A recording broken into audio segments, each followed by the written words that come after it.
Today, my name is Abhijit Day, as you can see on the screen. I run the business unit as the Chief Product Officer of Perifery. And with me today, we have Jason.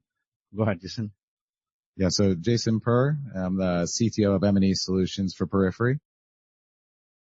So today we are going to talk about the use of generative AI in media productions.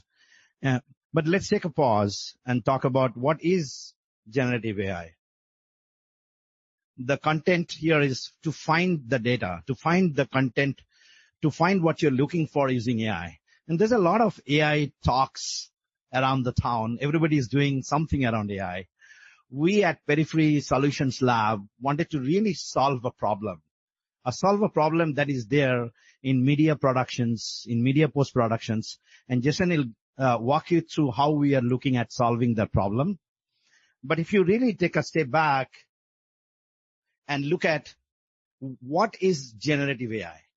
The word generative, as it means, is generate content. But generate from what? Generate content from content. And where the AI word comes in, and this is what I learned, and I want to make sure we are all on the same page, where AI comes in, AI has been there for a long time. Their AI runs based on models or AI models that creates and collects billions of objects or data or images and patterns, and then uses that models to predict the performance or sometimes the next level of content. Generative AI and regenerative AI are two concepts. Generative means generate content from existing content, and regenerative AI means create new content. That's the next step up. So today we're going to look at how the media productions, the movies, really are being made. Some of the images, the patterns, the audio that you see in movies are really made from using these concepts. So if you look at, and then before going in any step further, I have around 25 years working in technology. The point of technology was to solve the problem. And by using technology somewhat, we have kind of made it very complicated. The attempt here is to make sure to showcase that let's have technology help our cause, right? Let's make our life simple. Let's make the creative studio's life, the motion broadcasters' life simple to produce a movie, because that is what they want to do. So if you look at, if it will go any further, and the slide is not proceeding. Now what?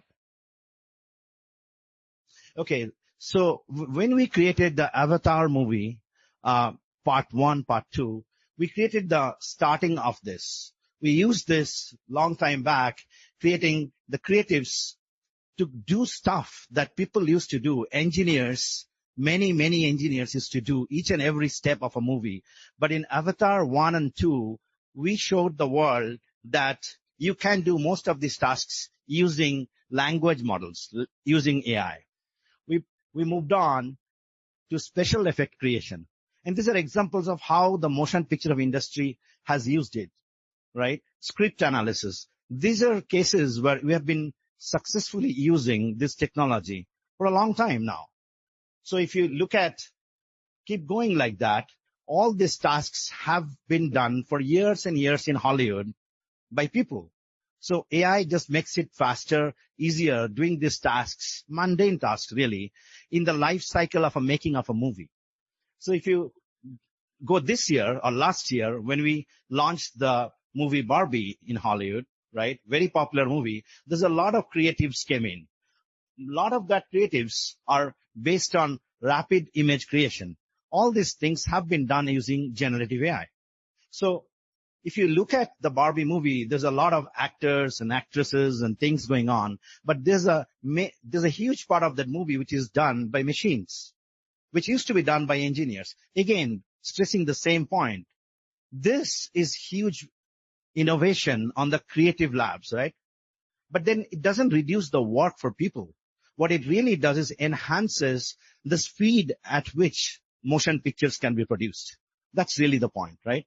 So what we have done in our Perifery labs is to take, if we can go,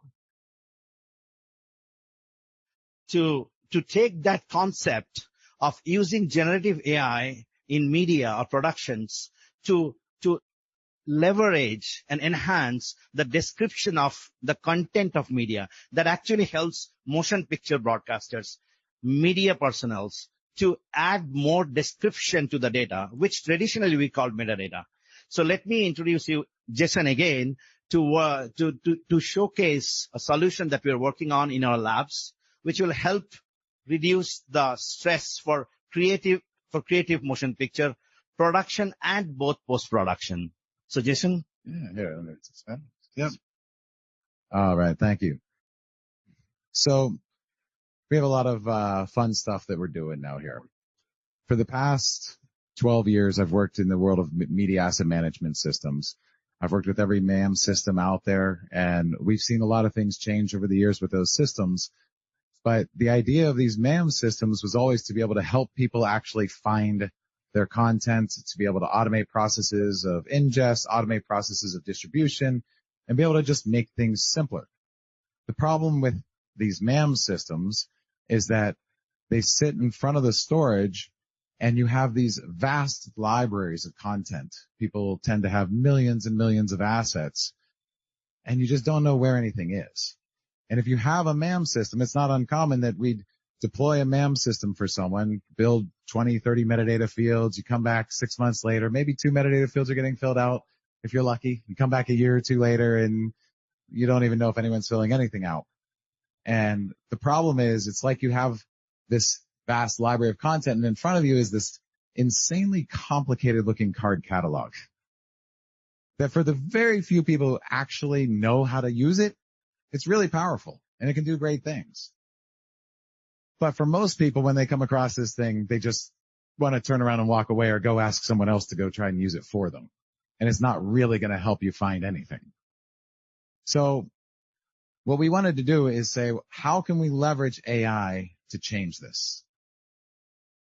And this is where we've created a new system now called ICE. And ICE is the Intelligent Content Engine. And the idea of ICE is not one AI, it's not one AI model. ICE is created and composed of multiple different AI systems. And all these different AIs are used by different AI agents, each of which has its own specific task and its own specific processes to be able to help you. Some are really good at extracting audio from video. Some are really good at doing transcriptions. Some are really good at doing visual-based transcriptions when there might not even be any audio.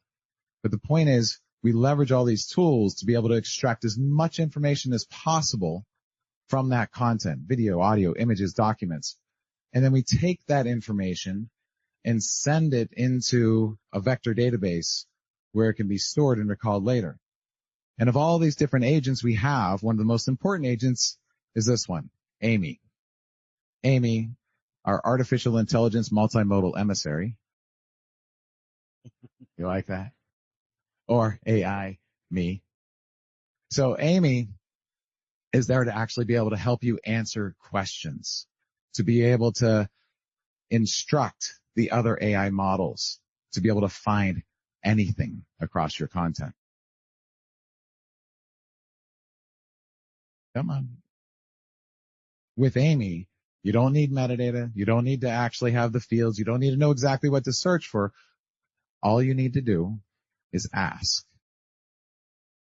This is not designed to replace media asset management systems necessarily.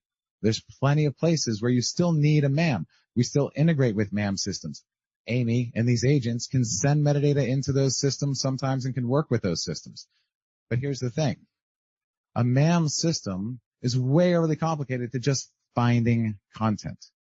MAM systems are great for delivery purposes, for automating different purposes of capture, for automating all sorts of different things throughout your process.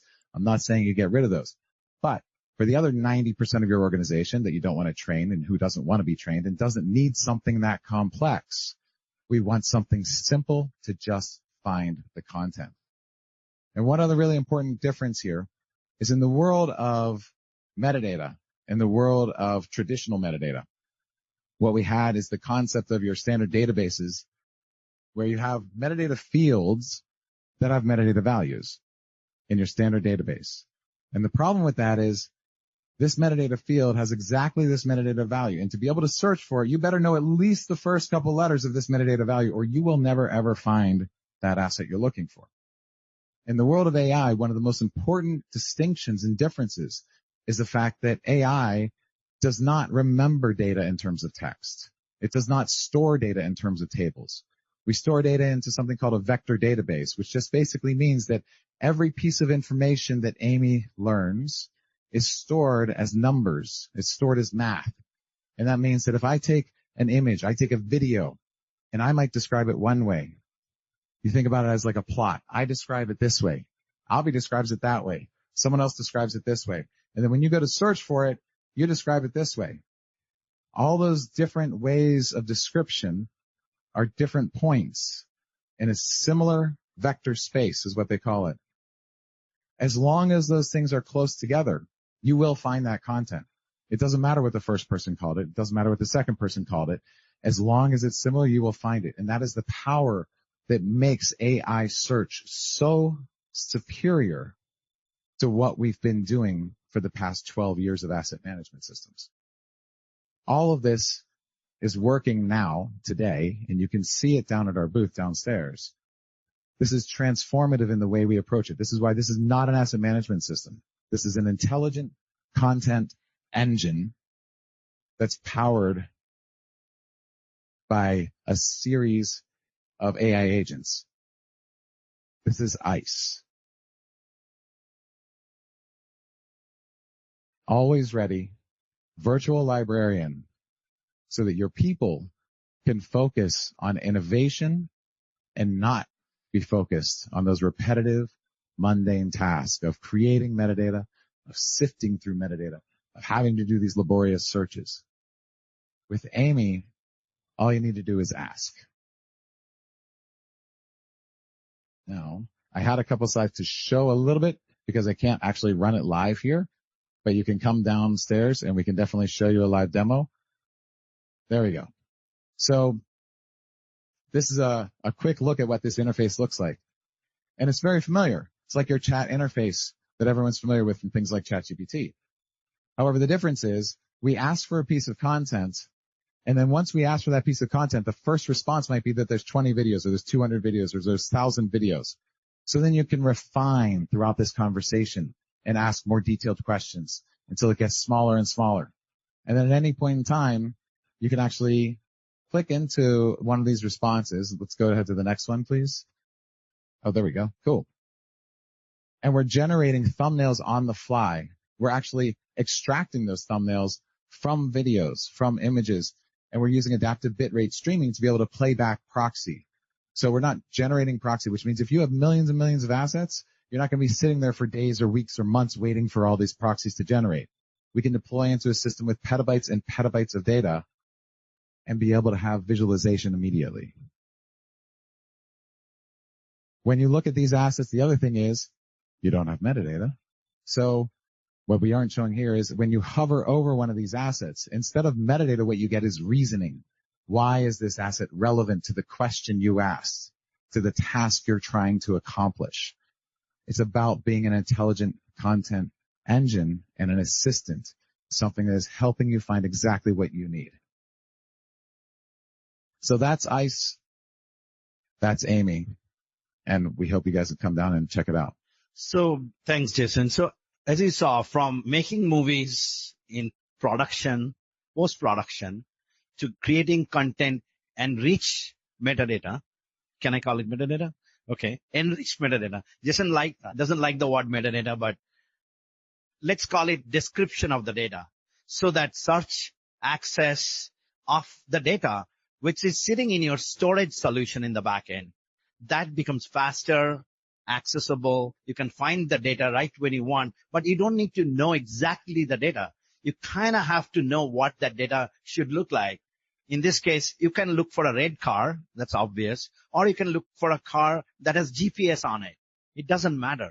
What Jason just showed can help you find that car within myriads and myriads of storage that you don't have any clue where the data sits. So I hope this helps. Please, we can go to the next slide. I think it shows our demo floor.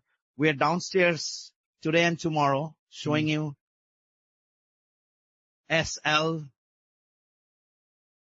What do you say? SL2089. Yeah, You go SL2089. downstairs. We're toward the side, on that side, and you'll find it. We are there. Please come by and we'll walk you through the exact real life demo of it. Thanks for having us here. Yes. Thank you very much.